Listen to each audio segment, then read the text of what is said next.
Before we jump into today's episode, I want to make an announcement. Capstone Leadership Solutions, which was co-founded more than 14 years ago by two registered nurses, we're getting back to our roots by offering a nursing excellence event. We know that every rural hospital wants to promise and provide exceptional nursing care. But nursing excellence doesn't just happen because some nurses are great. It happens when every caregiver delivers consistent, evidence-based care, every patient, every shift, every day. So we hope you will join us on August 11th at 12 p.m. Eastern Time for a free webinar where we'll be overviewing the same proven 5-step approach. We call it the Capstone Adoption Method that we've used to help rural hospitals improve patient experience, strengthen teamwork, increase consistency, and create nursing improvements that take hold and last. This webinar is free. Again, it's on August 11th at 12 p.m. Eastern Time. And you can go to our website, capstoneleadership.net, and go to our resources page where we have all of our upcoming events listed. Or you can email us at info, I-N-F-O, at capstoneleadership.net, and we can email you the registration link. Now on to today's episode. A lot of us maybe are in very rural areas, but some of us might have competitors just down the road or regional systems. The idea of just trying to be different from them, well, means you have to win the comparison. Differentiation is winning the comparison with somebody down the road. We really work a lot on unique value, which means ending the comparison, providing a service that is unique, different from the service down the road for patients.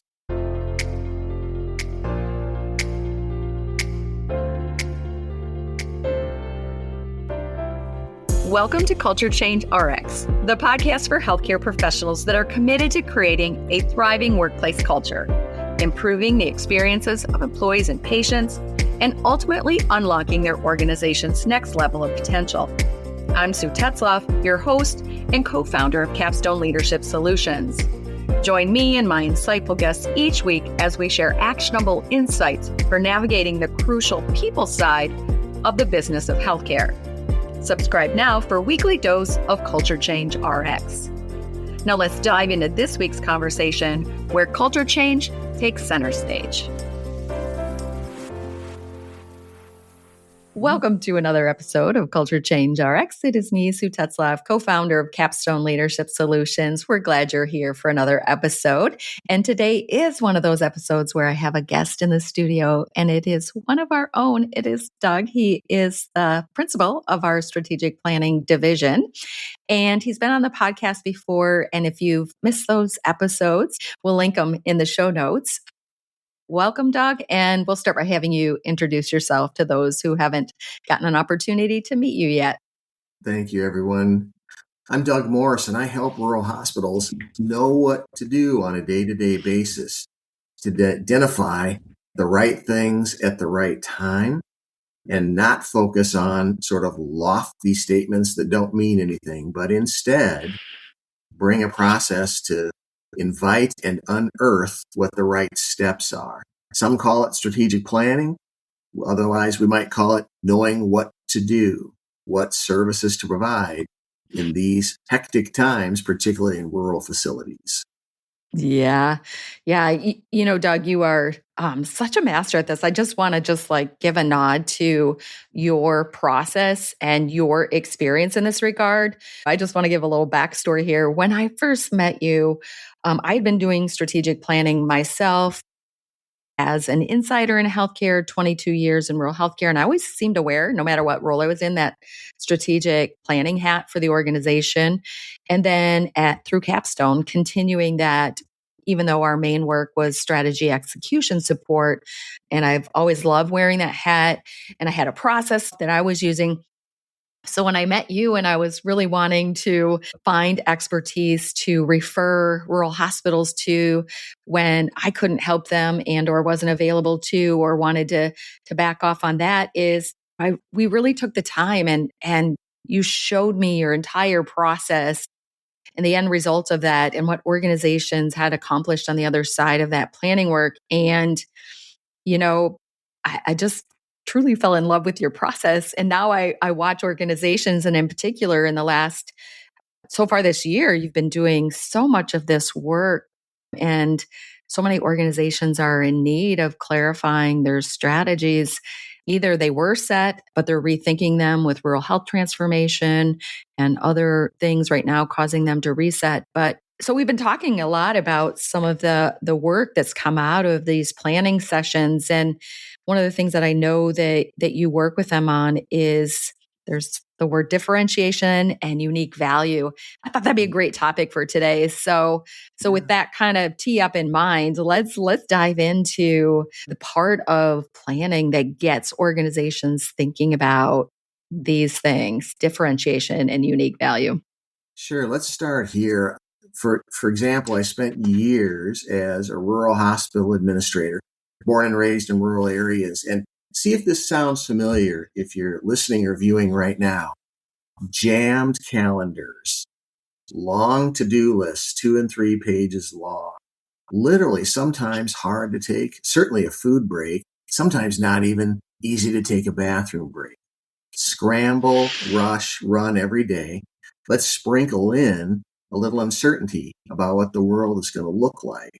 Let's sprinkle in an intense desire to want to do the right thing in your role, for your patients, and in the community. That formula then often, old school strategic planning often makes people roll their eyes or not want to participate based on past bad experiences. Thick data binders, long drawn out meetings, kind of light, fluffy terms that you don't know what to do with. I had the opportunity to spend 8 years outside of healthcare working for a man who was what they call a venture capitalist, launching new business. Those 8 years changed my life because I was able to bring those learnings back to rural healthcare to get out of that. And this is what it gets to, Sue, your comments about differentiation. What are we to do given the uncertainty about the RHT funding, given the uncertainty about financing a hospital? Well, by translating these things outside healthcare, we can start to think about our organizations differently. For example, you mentioned the terms like differentiation. A lot of us maybe are in very rural areas, but some of us might have competitors just down the road or regional systems. The idea of just trying to be different from them, well, means you have to win the comparison. Differentiation is winning the comparison with somebody down the road. We really work a lot on unique value, which means ending the comparison, providing a service that is unique, different from the service down the road for patients. For example, how is it that we can design that experience every touch point along the way? I use the example a lot of times, people, maybe you had some regional facility that had orthopedic surgery, so you go out and hire an orthopedic surgeon. So you're very excited, right? You're going to start orthopedic surgery in your rural facility. This is a great thing. We would like to suggest that the idea then is, as you're setting that up, try to make every touch point as unique as possible. Otherwise, you're competing with someone down the road, very different. Payers don't recognize patients, if they have a single bad experience at your organization, are going to leave. So we work a lot on having organizations see themselves a little differently and end that comparison, be the only organization doing something for patients. And we found over and over again tremendous value in converting those light, fluffy terms, right? Be the best, serve the community. Those mission statements are fantastic, but it's hard to convert that to action. So we work a lot on trying to convert that to action to help slow down the whirlwind for people in their busy days. Mhm. Yeah. You know, when you just bring up that orthopedic example, I was sharing with you a story about an orthopedic surgeon in my rural community, and he built an empire in a rural community for orthopedic surgery. And there was competition down the road for sure. And there was some perception in the community that bigger was better. But when it came to orthopedics, I have to say that especially his initial touch point was known to be send them over. There was no barrier to access. If it was a primary care doctor, if it was the ER, if it was urgent care calling, the answer was send them over. And it wasn't what kind of insurance you got. It wasn't, can their pain be tolerated for 3 days till I can work them into the schedule? It was send them over. He was known for that. And it was just part of what made his practice unique. Other specialists in the area, that wasn't how they approached their practice. You really nailed it. And one of the things that I would encourage someone listening to think about, the real challenge here and what makes this different, strategic planning strategy, as I mentioned, it's not about gathering people and doing a SWOT analysis and coming up with a list of 20 things we should be working on. That isn't what we do that brings such great joy to rural hospitals. What we do is we have people think about this. The idea right here is we know Medicaid cuts are coming. We know reimbursement is always a challenge. What payers and funders and communities are looking for us to do is provide an experience that is different, that they can get elsewhere, and that people know they're trying to build. Here's an example. When we take a mission statement, again, people have fantastic mission statements, but the challenge I'd ask anybody listening right now is, what do you do with that today? Mm-hmm. Converting that to, we're the only organization that does blank. And it's that blank. Fill that in for what's right in your community. And I'll get right to the tough stuff. Here's the greatest value and the greatest feedback I get when I work with senior teams, CEOs, and boards. Have a conversation with your senior team. What are you willing to promise to your patients? Mm. It's a fantastic question to go through this scenario. For example, people always say, those of us who work in very challenging jobs in any role in a rural hospital, having some purpose what we're trying to build. We're going to be the only place that does blank. And when we recognize that, then we can start to say, and we promise to you that this will happen. Here's an example. Let's say you're going to be the only organization, the only rural healthcare organization. We'll define it that way. We're the only rural healthcare organization that promises to walk with you every step of the way, from your first call to us through the specialty visit to your return back to our clinic. Now imagine if that was the overall philosophy for the whole organization. We promise to walk with you every step of the way, from the first phone call while you're with us to a specialist and when you come back. Now that gives us something to talk about. When they call in on the phone, how many rings does it take to answer? We often have in our rural facilities, using this example, we have referral folks. We have folks in a clinic who will refer me. If I have to be referred to a larger center, they'll make the phone call, set up my appointment. Typically, that's where that relationship ends. Imagine if you went from this idea of, we're the only organization that will walk with you every step. So you don't think about it like patient referral. You think about it like patient accompaniment. Change our processes. We call before you go. We know what day you're going to be in that larger center. We call you the night before. Are you ready to go? Do you know where you're going? Can I assist you? When I go have that visit, we get a hold of you immediately thereafter. How did it go? Do you have everything you need? Let's have you come back and see us. Just by having teams start to work on this idea of patient accompaniment compared to patient referral, helps you fulfill the promise. So I know there's a lot in what I'm talking about, but I hope it kind of resonates with people, because it all starts with this idea of identifying what's the unique value. We don't want to be different, right? Because we don't need to win a comparison with somebody down the road. We want to end that comparison.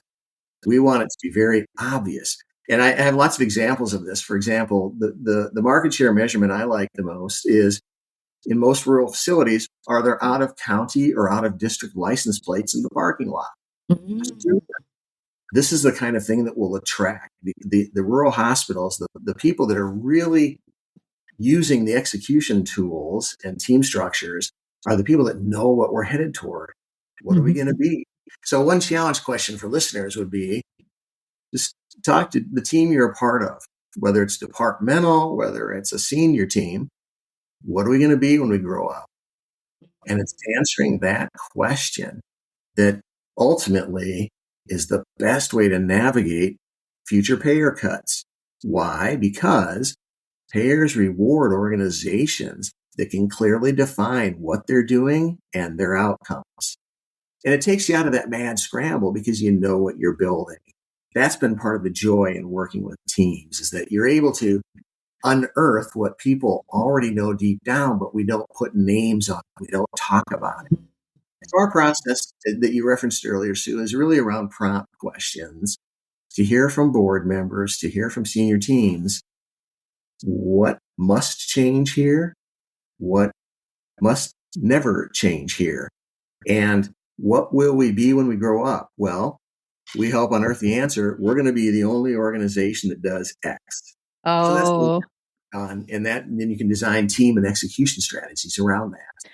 well, my execution brain goes just wild when you talk about the walk with you, with the accompaniment. That's like care navigation and coordination and advocacy on steroids, I mean, talk about value to patients if that is what you achieve, and executing on that now becomes, yes, our service pillar, our patient experience, our quality pillar is all wrapped up in that, but now it has a different end in mind about what you're creating. And so the training of your people, the processes that you develop, the technology you deploy is all not just for generically improving care. It's to do this. This is our definition of the value.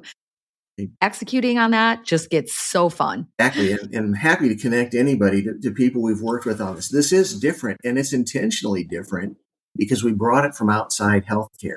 I've lived my whole life in rural areas. I have lived in rural hospitals and clinics, and the opportunity to bring something different and energizing has been the greatest joy because I've lived that life where you're at the end of the day and you're so fried, you don't know whether to laugh or cry, right? Mm-hmm. This offers an entirely different way to think about it. And here's the other thing. We're building on things that we already do, that our community is already known for. What we've done is we've understood ourselves better. And the other thing is it helps us know both what we should be doing and a filter for what we shouldn't. Mm-hmm. The other thing I run into constantly is when we have an overall mission of serve the community, we say yes to everything. That's another challenge question for our listeners, right? When was the last time some idea came forward where you really had a good filter to determine, should we work on that now or not? And when you Mm-hmm. don't have that, it's yes to everything. And that immediately translates to to-do lists that are 5 pages long. And Mm-hmm. so we offer those kinds of tools and that kind of support because the truth is, not every idea is a good idea for a rural hospital.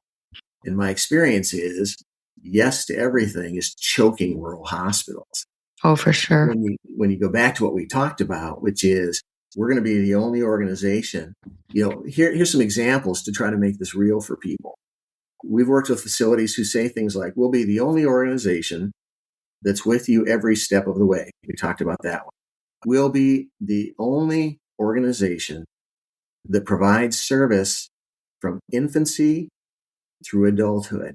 Interesting thought process on that.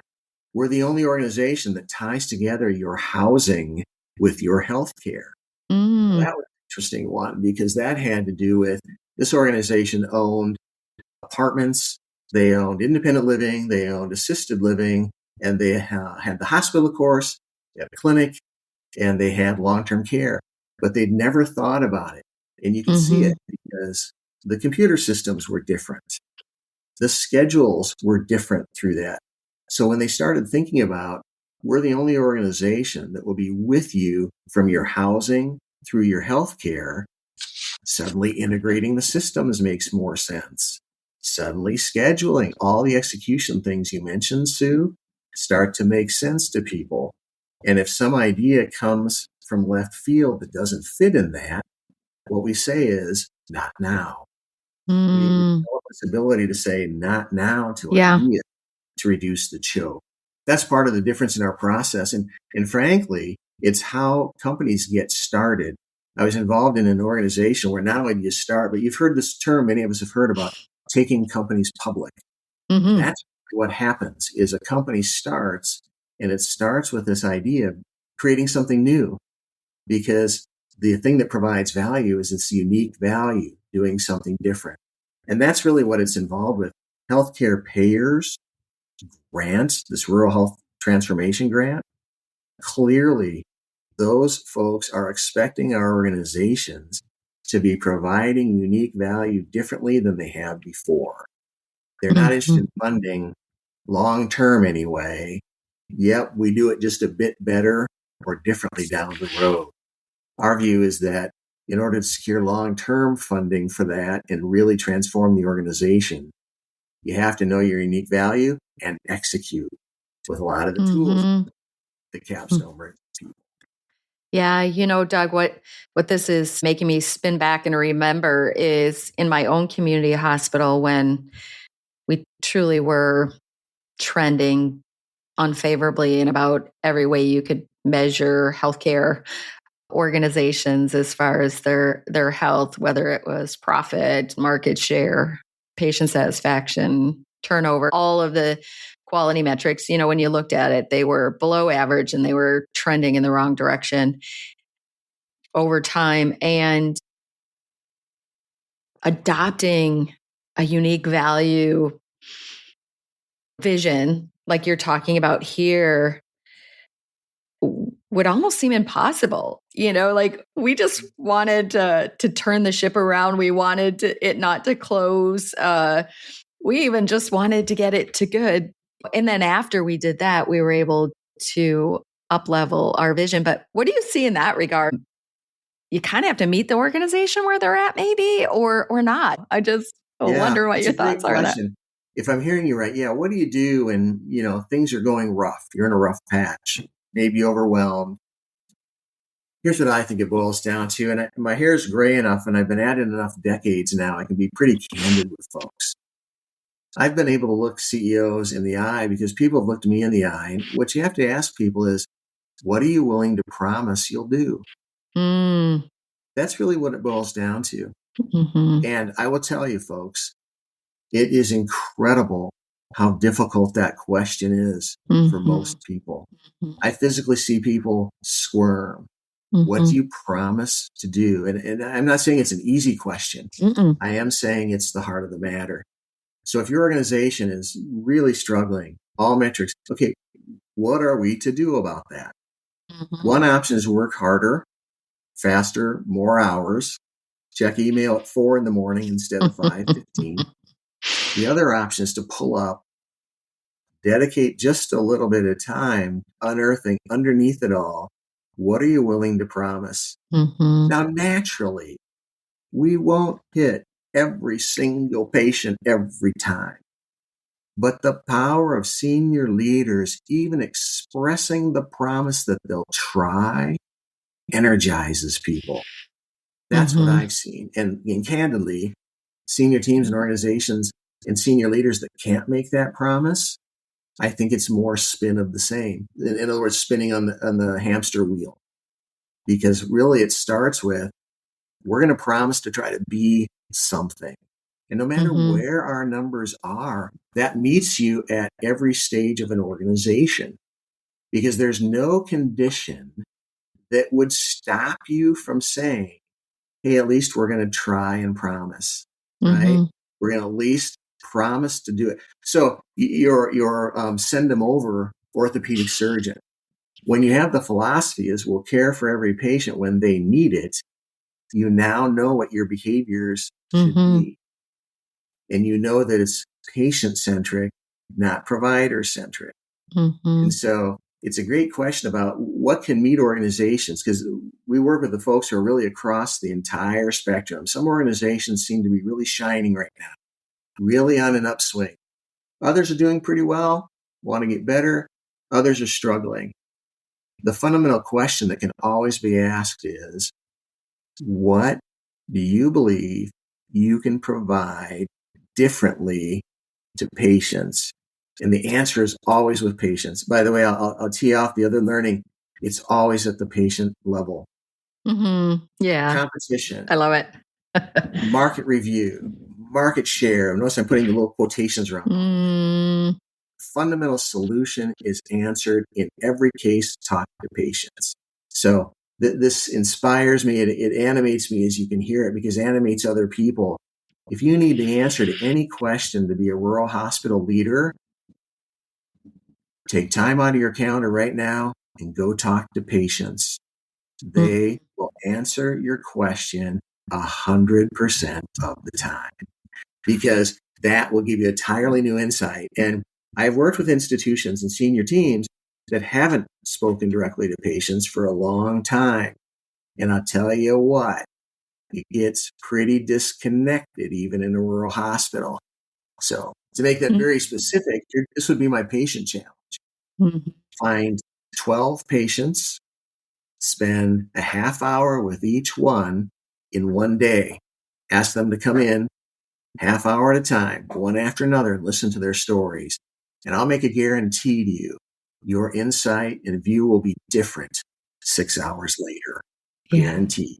Yeah. Because what that patient is really experiencing and feeling will be different from what you think it is in your office as a senior leader. Would you agree with that, Sue? Do you think there's a gap yeah, there? yeah. I was even thinking about one of our partner organizations, their senior leadership team just started a really great practice of patient rounding, and even their chief financial officer rounding with patients and listening in. And you're right, the insights that they're, it's just changing how then they gather together as an executive team to plan and execute. It's not just the chief nursing officer that's knowing what's going on with patients. It's the whole executive team that's around that table. And this also makes me think about too is that the importance of strategic clarity, that it creates a unitedness, a synergy, an alignment, something for us to all kind of rally around.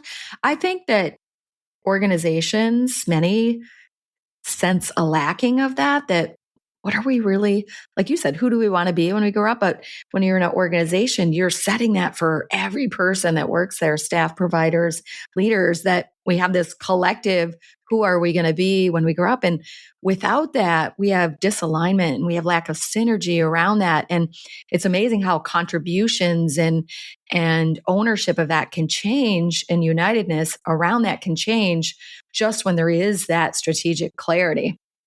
Absolutely. And there's so much value in that. As somebody that loves both strategy and execution, and in particular spends most of my time in execution, is that getting that strategic clarity precedes great execution. The clearer you are, the better you can execute. But still, many organizations struggle with both defining strategy and their ability to execute. There are needs in both places in most healthcare organizations. I'm so glad you mentioned that, Sue. I have seen this path many times. Senior leaders and CEOs who, again, most ideas that come their way tend to be implemented or need to be or somehow get added to a list. Now you're on the senior team, you have one more thing on your list. That then translates to a middle manager who's trying to run a department, probably staffing some hours themselves. And then that works down to long agendas and long to-do lists. And when you ask, we often do this simple exercise. Ask senior team, what are the top 3 priorities? And if there are 5 people in that room, we'll get probably 15 different answers, each thinking 3 is differently. So what are we to do about that? One of the steps that we take, and you really nailed this, we of course see this eye to eye. Strategic clarity in simple terms is 2 or 3 things we're going to work on. Now, usually rural hospital leaders gasp. They practically fall out of their chairs. How could that possibly be? And I'll just remind you, I lived this life for a long time, so I understand long to-do lists. The way we make our to-do lists shorter starts with knowing what we're trying to be. Mm-hmm. Because if we, again, now let's use that example, we're going to accompany you every step of the way. Notice that that doesn't say we're going to go launch 3 new services that somebody dreamed up. It's a Mm-hmm. focus on being with them every step of the way. So when a new idea bubbles up, it helps the administrator and other team leaders say, not now. And then when that local community member that's influential, or, the board chair's spouse or something comes up with a great idea, you're able to look them in the eye and say, we're not going to pursue that now, because what we're going to be is the place that accompanies patients every step of the way. And that's our priority right now. The Mm-hmm. ability to articulate that clarity helps you say no to the 20 ideas that roll up to CEOs every week. And This that is a is personal, yeah, I have a personal example. It might resonate with people. It really could be applied to what we're talking about here too, is that I remember one time when I was first a healthcare executive, and again, competing priorities, needing to say no. And I remember doing a lot of reading, and I was reading this book about, it was actually a pastor's wife, and she had written a book about the fact that she had just gotten out of an inpatient psychiatric unit because she had burnt out, and she needed to reset her life and her priorities and such. And basically, she wasn't saying no. She was a pastor's wife. There was a lot of need in their community, in their church, and she didn't have a job otherwise. Put that in quotes, job otherwise. And so she felt very compelled to just say yes, yes, yes. And it landed her in a crisis in her mental health and in her life. And so on the other side of that, she really got disciplined in picking 1, 2, or 3 things that were her thing. And if anyone asked her for anything that wasn't on that 1, 2, or 3 list, she would just easily be able to say, no, my 1, 2, or 3 things are this, but I know somebody over here, I think that's on their list. Or, if you had that to offer. But, I actually applied that with giving, not volunteering or helping, but giving is that I found them myself getting requests to donate to alumni associations and to this cause and that cause. And there's a lot of causes in healthcare, right? And whatever. And so I had to really think about, what we give our time to and what we give our money to is a very personal choice. And as organizations, what we strategically prioritize is a very important choice. And if there's too many things, we're probably going to land in a bad place. And once we get that kind of clarity, so each year I start this where I pick 1, 2, or 3 causes where am I going to volunteer or donate money to? And every time I get a call or an ask for something that's not that, I can easily just say, my choices this year are this, and I'm sorry, it's not that. And the answer is no. And it got so much easier, faster, easier. It didn't weigh on me. I could move on to the next thing. They could move on to the next thing. And we didn't waste time and energy around it, because you can waste a lot of time and energy in the miserable maybe or I'll the give you unwillingness to say no. to add to that in a rural healthcare example. I'll give you one from about 2 weeks ago. Having gone through this process with a facility, again, it is very hard to say no to ideas that roll your way. And this particular facility had already defined that it's going to be the only institution in the area that ties together that housing to their healthcare. And in particular, that meant they needed to coordinate some of these housing things and, again, these internal processes. Out of the blue, they had a bariatric surgeon contact their organization, allegedly wanting to come to their town to do bariatric surgery. Yes. Now, the thought of a surgeon wanting to come to a rural hospital usually has people come out of their chairs, right? But stop and think, and the Like administrator a actually gift from called me. God just dropped Right. into our rural community, right? Sometimes it And the is, but administrator rarely actually it's. called me, and I'd like people to kind of put themselves in these shoes. And he talked about the relief and how great he felt and how great he, frankly, looked to the organization when he was able to describe to the board why they're not pursuing that relationship. Mm-hmm. Because Mm-hmm. bariatric surgery is not where they see their future. No. And it gave him an answer to the board, to the community, to the team.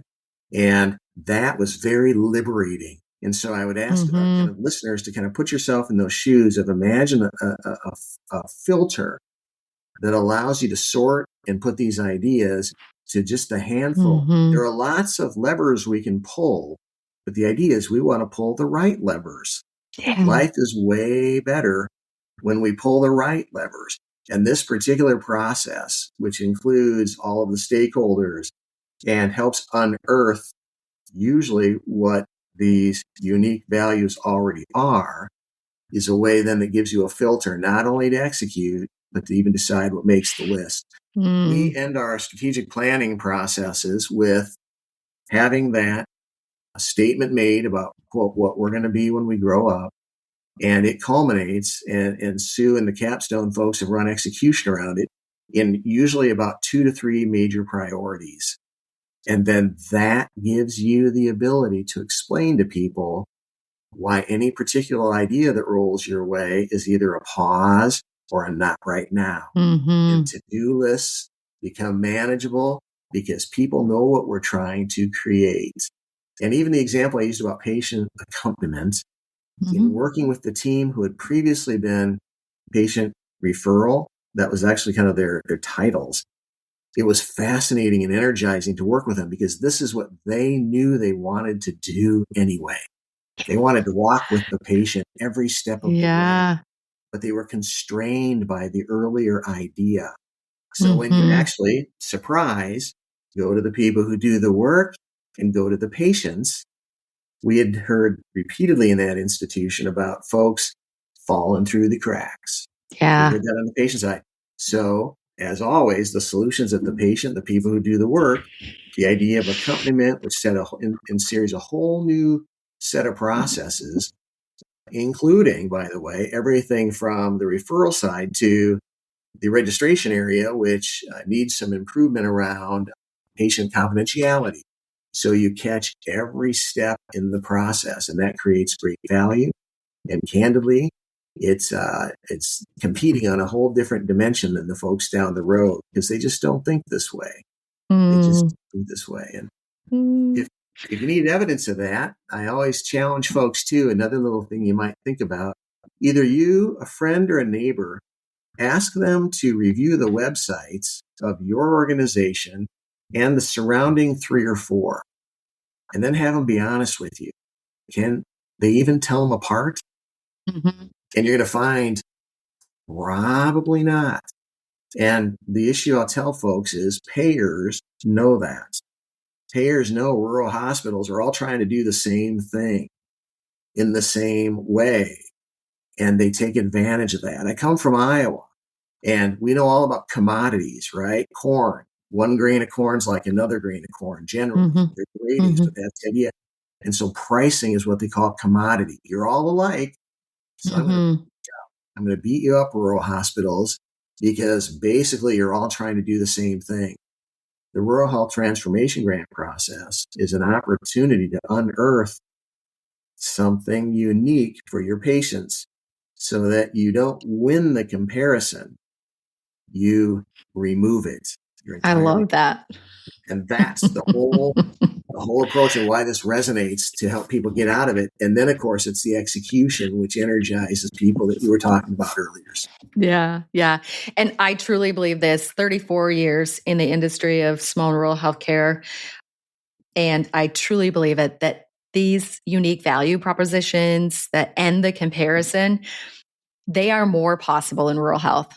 Yes, we have our own unique challenges and opportunities, et cetera, but I truly believe that they are faster and easier to achieve just giving our size and scope and Yeah. our there's this grit in this love of community that drives that as well. And I just think that, yeah, once you get this clarity, I just think that it unleashes the possibility. And it starts with that clarity. And so I'm going to put a plug right here as we end of people reaching out to you, the executives reaching out to you to start the process and go through the process to follow your rural roadmap to get to this type of clarity. So how do they reach out to you? How do they find you? How do they initiate a process of engaging in strategic planning in this, I would say, new, better way?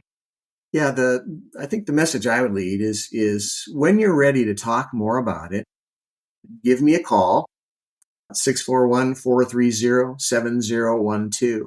And it's purely talking. I get the joy out of helping rural hospital leaders make a manageable life.